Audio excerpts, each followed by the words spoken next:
So on May the 20th, 2026, Amazon is going to turn off Kindles bought in 2012 or earlier. And well, that's obviously bad because they're working well, if they're still working at all, okay, they're working fine. But I don't believe it's as calamitous as it's been generally portrayed. You do not lose your books. You lose access to your books, and it sounds like Hez, but it sounds like I'm an Amazon apologist. But it is a significant difference, an important difference. Which, if this affects you, okay, hopefully you've already been told that by Amazon, because Amazon is emailing customers. It's not making a big deal otherwise, but it is emailing customers who have older Kindle. So unless you've changed your email address, I hope you've been contacted by Amazon. And I haven't seen it, but I hope the email says a bit more than goodbye. Incidentally, Kindle's newer than 2013 or so, which this one is, are safe for now, but doubtlessly this turning them off. This sunsetting, what a great euphemism that is, sunsetting. It will happen to these too, just probably not for many years. So if you do have a 2012 or older Kindle, then here's what you can do to keep on reading. And if you don't, if you have a newer Kindle, well, actually the same things might be useful for you too. Hello, I'm William Gallagher, and this is 58 Keys, which, as ever, as always, is for writers. Writers like you and me who usually write, well, on Macs and iPhones and iPads, but because we're writers, we're also readers, so Kindle and other things. If this is the first you've heard of Amazon turning off Kindles, and you've got one that's going to be turned off, sorry, but let me be really clear. Amazon is not and cannot do anything to the hardware, the physical Kindle. That will keep going as long as the hardware holds out. Yeah, although Kindles tend to be made from the cheapest conceivable components, so you're lucky when they last. But they're not exactly hard-wearing is the phrase I'm looking for. Sunsetting, hard-wearing. What happens on May 20th is that from that point on, you will solely be able to read any of the books that are currently downloaded to your old Kindle or your Kindle Fire device from that period. All of your Kindle purchases, this isn't a new thing, this is the way it always is, they live on Amazon and they are downloaded to your device when you tap on them when you want them. But after May 20, where you can tap all you like, you're not getting them. And you can't buy new books through those Kindle devices either. The devices are effectively dead. Then, unless you've got one with a lot of space and you've downloaded a lot of really long books, a 12-book fantasy series, but even then, there's a limit to how many books physical Kindles can actually hold at any one time. So if not by May 21, then soon enough afterwards, you've read it all, and the Kindle might as well be dead. There are three things you can do though. One is free but fiddly and really, really far from guaranteed to be worth your trouble at all. One is free because it means using other devices that you might already have. Yeah, and one costs money because, it's about buying a replacement device. There are things to say about each of these, all three of them. But actually, I was going to build up, drama writers, I was going to build up to buying a new device because that one actually feels like a bit like a last resort, an annoying last resort. It feels like you're being railroaded into doing it, but it is also the simplest. So let's quickly do buying a new device first, because I think you work out the concept, but I keep saying device. I'm not saying Kindle.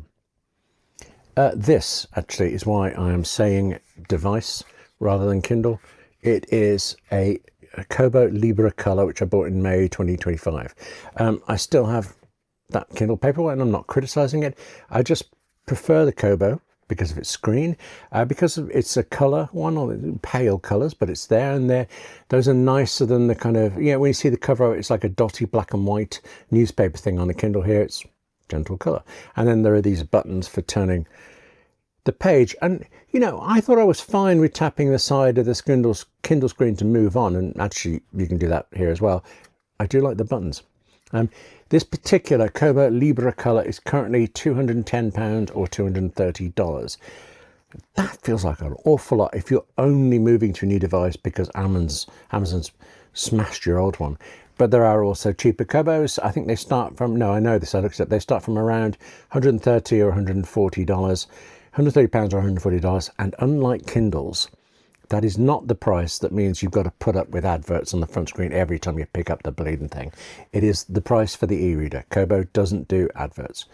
I do recommend Kobo. I do like it, but it is another device. It is a separate device. You can't read your old Amazon Kindle books on your Kobo.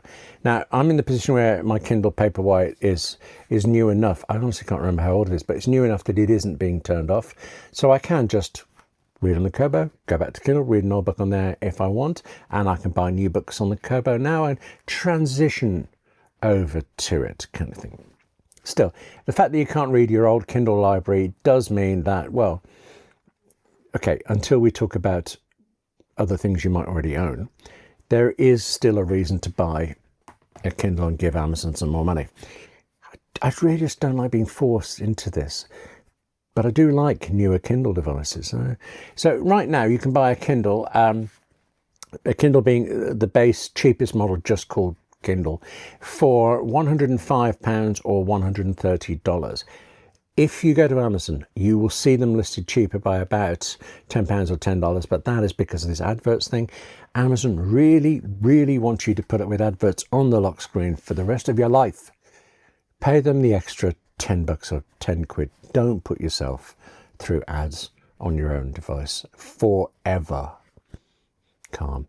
If I were buying a Kindle today, I should say, well, actually, I'd go again for the Kindle Paperwhite. That one starts here in the UK at £170 or $180 without ads. It's faster than the base Kindle. The screen is a bit better. There is also the Kindle Colour Soft from £240 or $250. Which is colour, like the Kobo. I haven't actually even seen one.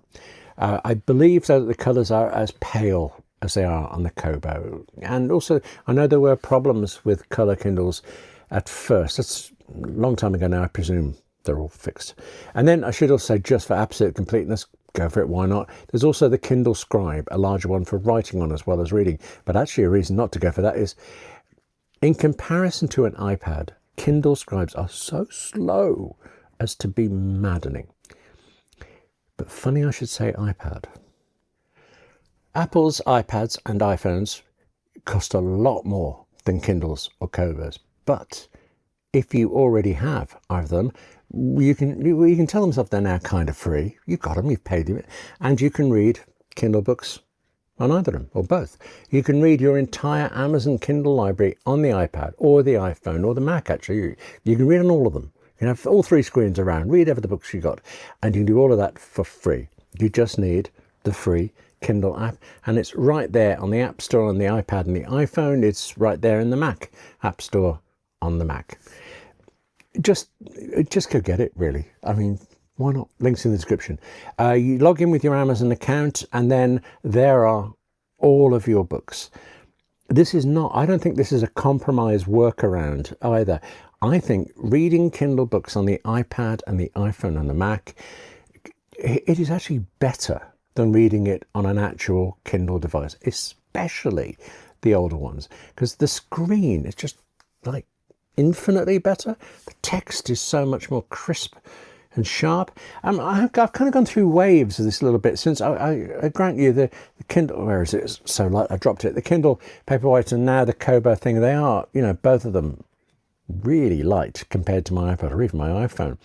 Plus, actually, okay, to be fair, on a device like one of these, you don't get distracted by notifications or just how much else you can do. They are for reading, and that's it, pretty much. But then sometimes those distractions are needed.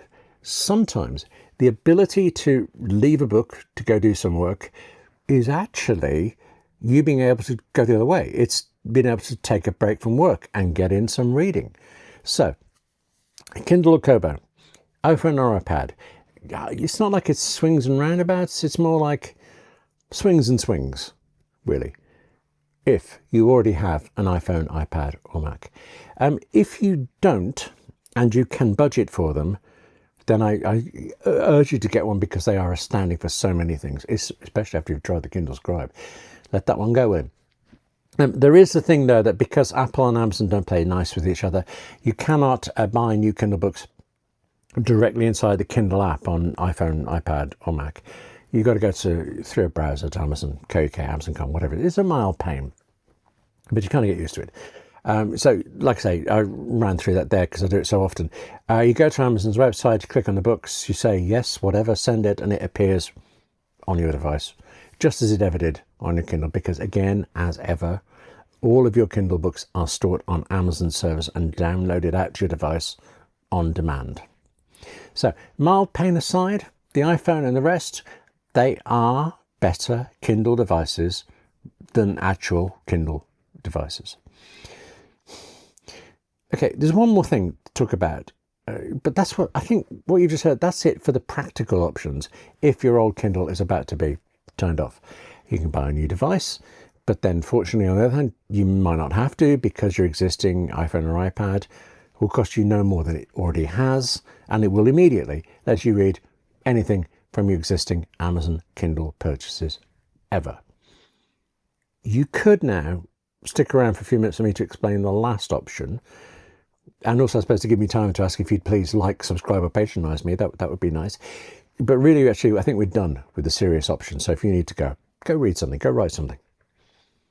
Yeah, I said serious there. Not that this one isn't serious.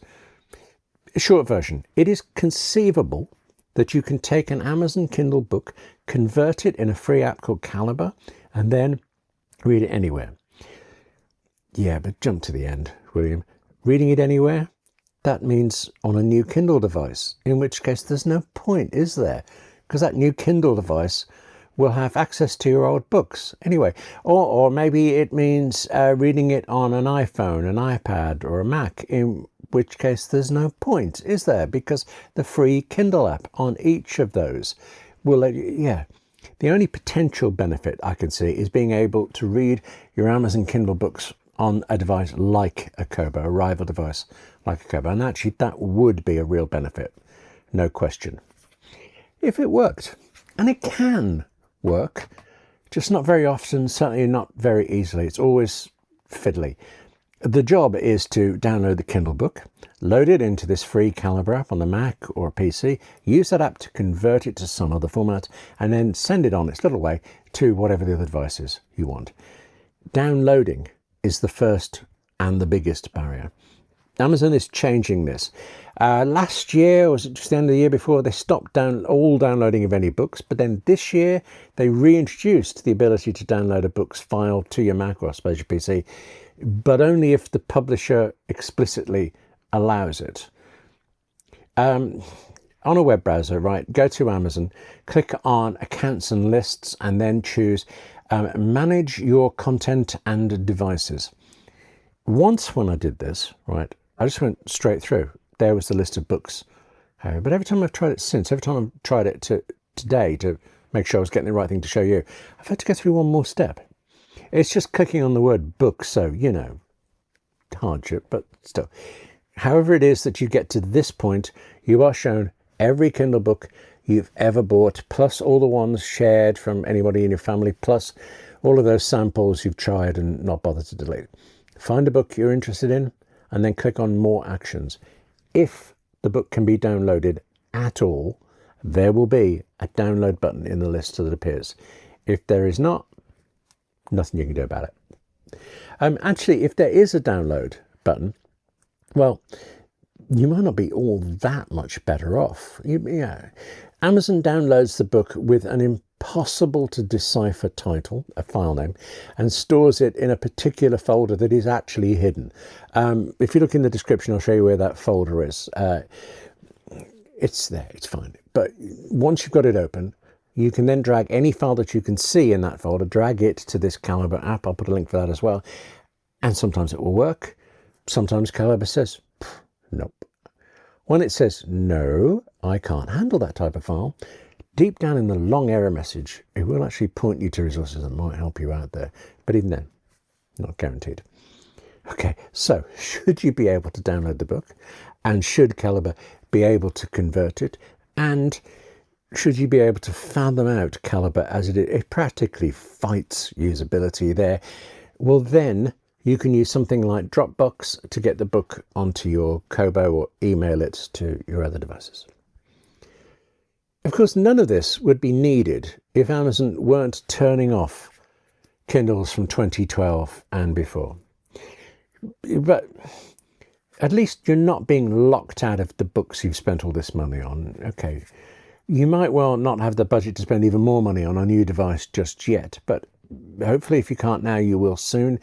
And still, whenever you do, every one of those old books of yours will be waiting for you on the new device. Plus, I mean, I'd rather buy a new device because I wanted to than because Amazon put me in a corner. But it is, if you can do it, it's still kind of fun having a brand new device. Yeah, I can't actually tell if you're looking at me in agreement or pity there.